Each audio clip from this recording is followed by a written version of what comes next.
At the end of January 2010, I was at an event in Los Angeles, autograph signing event.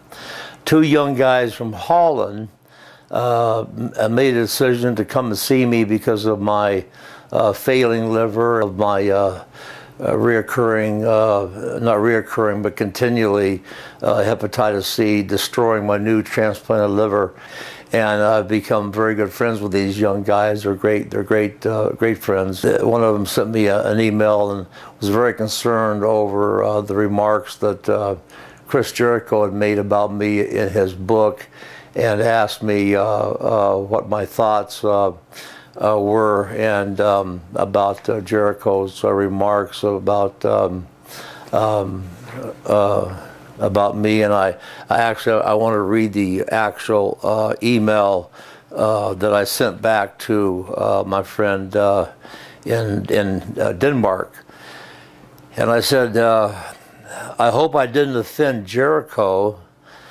This was about Jericho was concerned that he was not asked to be the director of the funeral, of Eddie Guerrero's funeral, that he felt that he should have been asked to be the director of the funeral service because he was Eddie Guerrero's favorite friend and his best friend, and that he felt he was slighted, and so I was unaware of the animosity of Jericho, and so he asked me to respond to Jericho's opinion about me being selected instead of him. And this is what I wrote back. I think this is very important for the fans to hear. Bobby, I hope I didn't offend Jericho, but I was asked personally by Eddie's wife, Vicky, to conduct the service. I believe Vicky was aware that Eddie and I had a special spiritual connection. And it could have also been as simple as me living in the same city as Eddie had just moved to, Phoenix, Arizona, along with our spiritual relationship. Eddie had undergone a tremendous spiritual rebirth with his own personal relationship with Jesus Christ.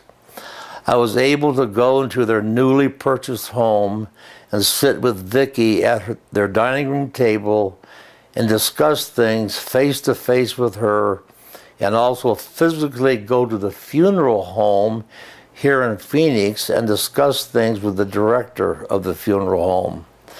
And Eddie had mentioned to me and Valerie, my wife, how excited he was to be moving to Phoenix.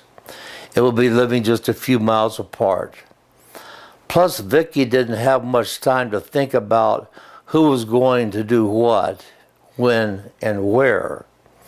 But I do believe being close friends to Eddie on a spiritual level and being so close by, just miles apart, she would call and I could be and was in fact sitting with her at her dining room table.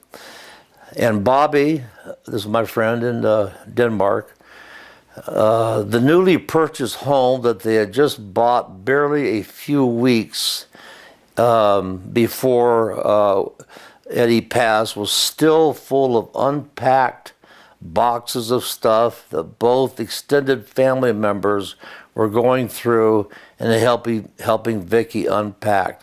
Photographs were still on the floor, leaning against the wall, waiting to be hung.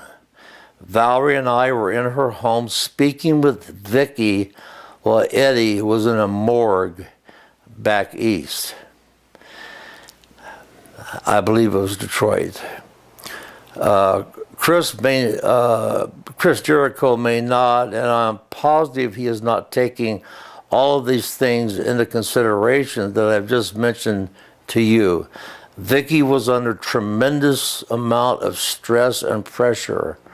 Her husband had just passed away, and she had a funeral to organize. So that was my comments before I knew the extent of the viciousness of Jericho's comments in his book.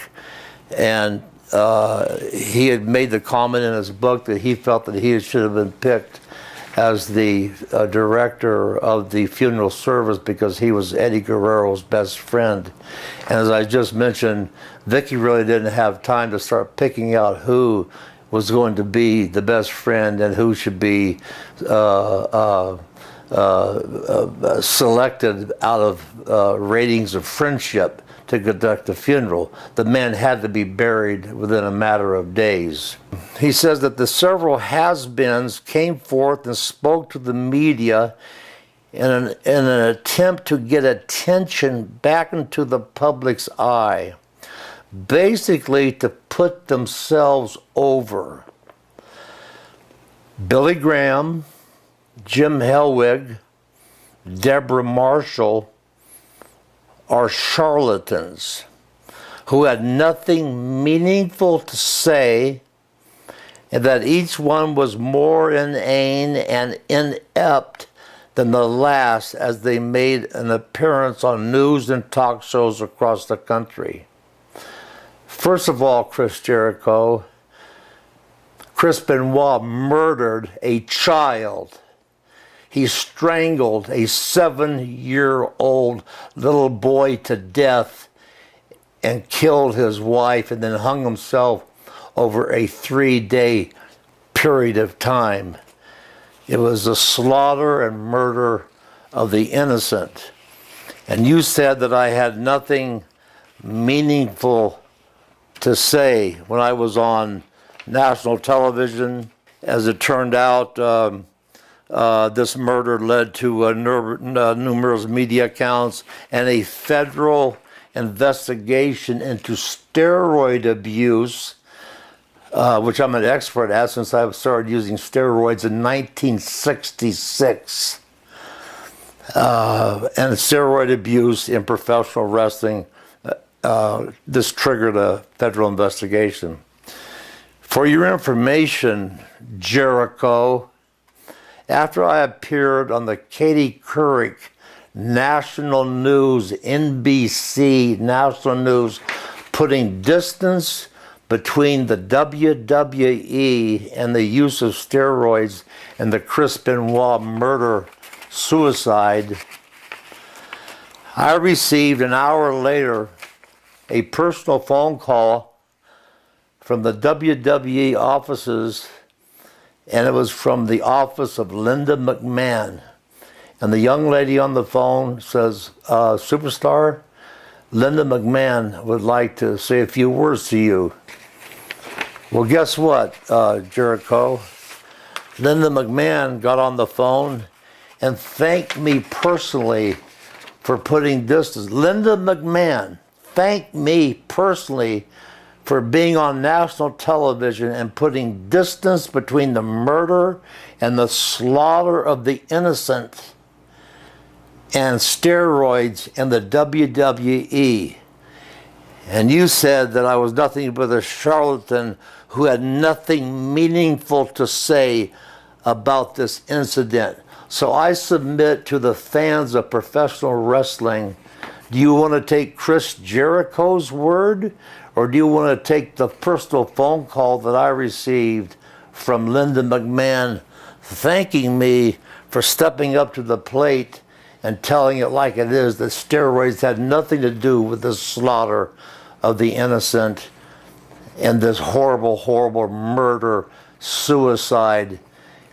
And you make the decision. Is Jericho correct that I had nothing meaningful to say, that I'm just a has-been and had no business on television? Or do you take Linda McMahon's personal phone call to me saying and thanking me for stepping up and being a man and telling it like it is and defending the WWE and defending the use of steroids in connection with this murder, suicide, despicable act by Chris Benoit?